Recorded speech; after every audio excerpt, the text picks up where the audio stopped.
सोलापूर जिल्ह्यातून एक अतिशय धक्कादायक बातमी समोर आली। नोटांचे झेरॉक्स काढून त्या खऱ्या असल्याचे भासवून बाजारात चालवणाऱ्या दोघांना सोलापूरच्या जेल रोड पोलिसांनी ताब्यात घेतले। हे दोघेही पंढरपूर तालुक्यातील रहिवासी आहेत। सोलापूर अक्कलकोट रोडवरील हिंदू स्मशानभूमीजवळ दोघे कमी रकमेच्या बदल्यात जादा बनावट नोटा विकण्याच्या तयारीत असल्याची माहिती जेल रोड पोलिसांना मिळाली। यानंतर पोलिसांनी सापळा रचून दोघांना अटक केले।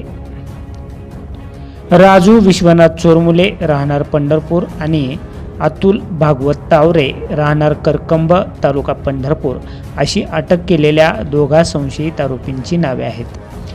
त्यांच्याकडून 500 रुपयांच्या 1,10,000 नोटा जप्त केल्या आहेत।